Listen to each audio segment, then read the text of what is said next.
ಅವನಿಗೆ ಭಯನೇ ಇಲ್ಲ ರೀ. ಅದಕ್ಕೆ ಯಾಕೆಂದ್ರೆ ಹಿಂದೆ ಕಳ್ತನ ಮಾಡಿ 50 ಲಕ್ಷ ಕಳ್ತನ ಮಾಡಿ ತೊಗೊಂಡೋದ್ನಲ್ಲ, ಅವನೇನು ಅರೆಸ್ಟ್ ಮಾಡಲಿಲ್ಲ, ಜೈಲಿಗೂ ಹಾಕ್ಲಿಲ್ಲ, ರಾಜಾರೋಷವಾಗಿ ಹೋದ. ಇಷ್ಟೇ ತಾನೇ ಸರ್ಕಾರದಲ್ಲಿ ಅನ್ನೋ ಒಂದು ದಾಸಾರ ಮನೋಧರ್ಮ ಬಂದಿದೆ. ಅದಕ್ಕೆ ಅವನು ಇವತ್ತು ರಾಜಾರೋಷವಾಗಿ ಲೂಟಿ ಹೊಡ್ಕೊಂಡು ಕೂತವನೆ. ಇದನ್ನ ನೋಡ್ಕೊಂಡು ಇದು ಶೇರ್ ಕೂಡ ಹೋಗುತ್ತೆ ಅನಿಸುತ್ತೆ. ಇಲ್ಲಿ ಯಾರ್ಯಾರಿಗೆ ಶೇರ್ ಹೋಗುತ್ತೆ, ಹೋಗಿರ್ಬೋದು, ಹೋಗಿರ್ಬೋದು, ಇವರಿಗೆಲ್ಲ ಶೇರ್ ಹೋಗ್ಬೋದು. ಆ ಶೇರ್ ಹೋಗೋದಕ್ಕೆ ಇವರು ಕೂಡ ರಕ್ಷಣೆ ಮಾಡ್ಕೊಂಡು ಈ ಕಳ್ಳರನ್ನ ರಕ್ಷಣೆ ಮಾಡ್ತಾರೆ ಅನ್ನೋದು ಮೇಲ್ನೋಟಕ್ಕೆ ಕಾಣ್ತಾ ಇದೆ. ನಾನು ಹೊಡೆದವ್ರೆ ಅಂತ ಹೇಳಲ್ಲ, ಮೇಲ್ನೋಟಕ್ಕೆ ಆರೋಪ ಬರ್ತಾ ಇದೆ ಅಂತ ಅನಿಸುತ್ತೆ. ಇಲ್ಲ, ಅವ್ರ ಮಾಜಿ ಶಾಸಕರು ಯಾಕೆ ಹೋಗ್ತಾರೆ ಗ್ರಾಮ ಪಂಚಾಯತಿಗೆ? ಇಲ್ಲ, ಏನೋ ಪಾರ್ಟಿಯವನ ಅಧ್ಯಕ್ಷ ಇರ್ಬೋದು, ಅವ್ರೇನ್ಗ ಲೂಟಿ ಹೊಡಿ ಅಂತಾರ ಗೌರಿಶಂಕರ್? ರಾಜಕಾರಣ ಮಾಡ್ತಾರೆ ಅಂತ ಆರೋಪ ಮಾಡ್ತಾರೆ.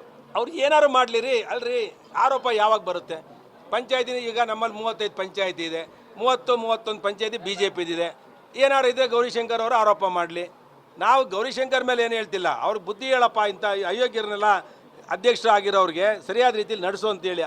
ಅಧ್ಯಕ್ಷರು ಒಳ್ಳೆಯವರು ಇರ್ತಾರೆ, ಈ ಅಧಿಕಾರಿಗಳು ಅವ್ರನ್ನ ದಿಕ್ ತಪ್ಪಿಸಿ ಪಾಪ ಆ ಅಧ್ಯಕ್ಷನ ಮರ್ಯಾದೆನೂ ಕಳೀತಾರೆ, ಕಾಂಗ್ರೆಸ್ ಮರ್ಯಾದೆನೂ ಕಳೀತಾರೆ.